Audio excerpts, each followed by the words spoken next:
بسم اللہ الرحمن الرحیم۔ السلام علیکم۔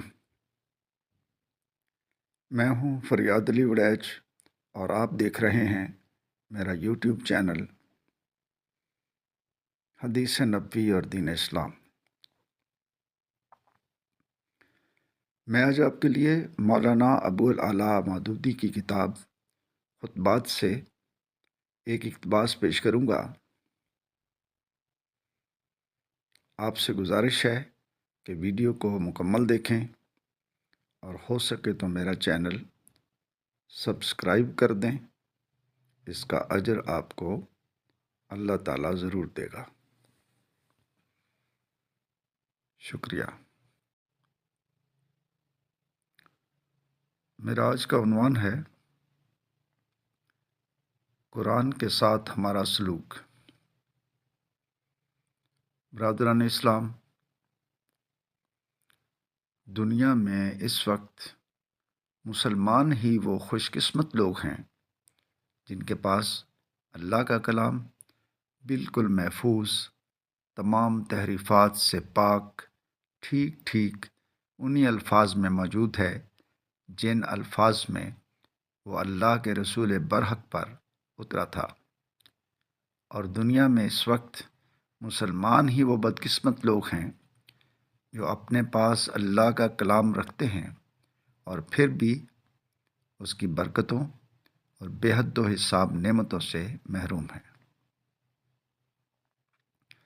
قرآن مجید مسلمانوں کے پاس اس لیے بھیجا گیا تھا کہ اس کو پڑھیں، سمجھیں، اس کے مطابق عمل کریں اور اس کو لے کر خدا کی زمین پر خدا کے قانون کی حکومت قائم کر دیں۔ قرآن مجید کو عزت اور طاقت بخشنے آیا تھا۔ قرآن مجید مسلمانوں کو عزت اور طاقت بخشنے آیا تھا۔ وہ انہیں زمین پر خدا کا اصلی خلیفہ بنانے آیا تھا، اور تاریخ گواہ ہے کہ جب انہوں نے قرآن مجید کی ہدایت کے مطابق عمل کیا تو اس نے ان کو دنیا کا امام اور پیشوا بنا کر بھی دکھا دیا۔ مگر اب ان کے ہاں قرآن مجید کا مصرف اس کے سوا کچھ نہیں رہا کہ گھر میں اس کو رکھ کر جن بھوت بگائیں، اس کی آیتوں کو لکھ کر گلے میں باندھیں اور گھول کر پئیں اور محض ثواب کے لیے بے سمجھے بوجھے پڑھ لیا کریں۔ اب مسلمان قرآن مجید سے اپنی زندگی کے معاملات میں ہدایت نہیں مانگتے،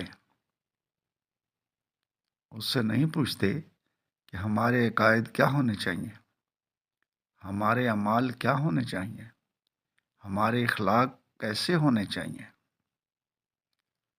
ہم لین دین کس طرح کریں، دوستی اور دشمنی میں کس قانون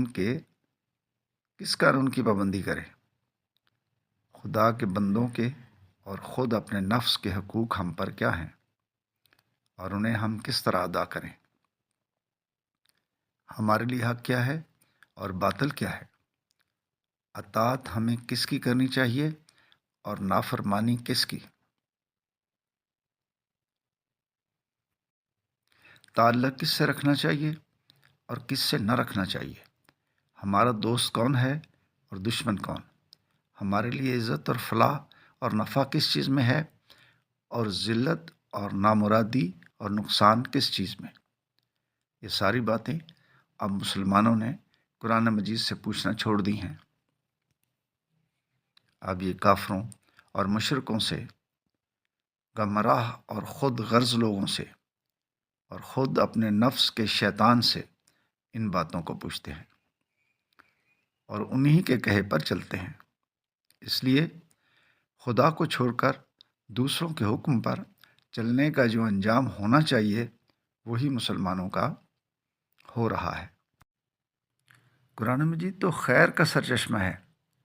جتنی اور جیسی خیر تم اس سے مانگو گے یہ تمہیں دے گا۔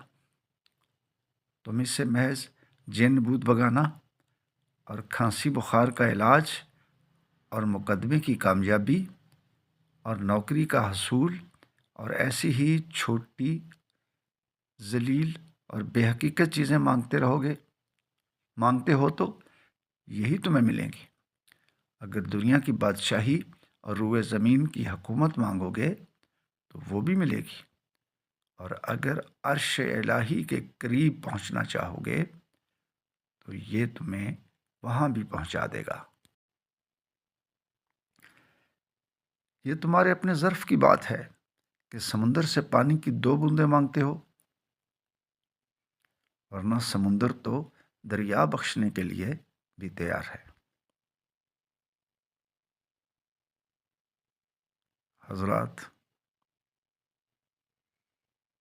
جو ستم ظریفیاں ہمارے مسلمان بھائی اللہ کی اس کتاب کے ساتھ کرتے ہیں، وہ اس قدر مضحکہ انگیز ہیں کہ اگر یہ خود کسی دوسرے معاملے میں کسی شخص کو ایسی حرکتیں کرتے دیکھیں تو اس کی ہنسی اڑائیں، بلکہ اس کو پاگل قرار دیں۔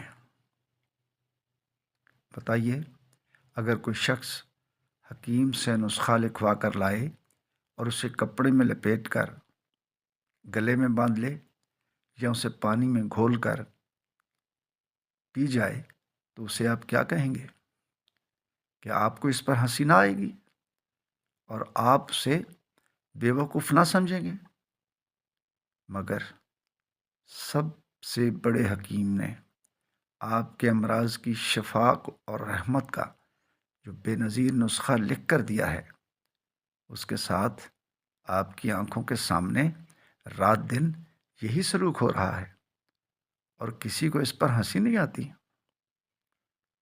کوئی نہیں سوچتا کہ نسخہ گلے میں لٹکانے اور گھول کر پینے کی چیز نہیں ہے، بلکہ نسخہ اس لیے ہوتا ہے کہ اس کی ہدایت کے مطابق دعا استعمال کی جائے۔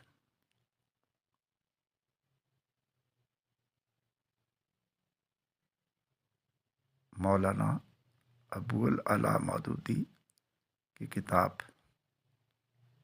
خطبات سے اقتباس۔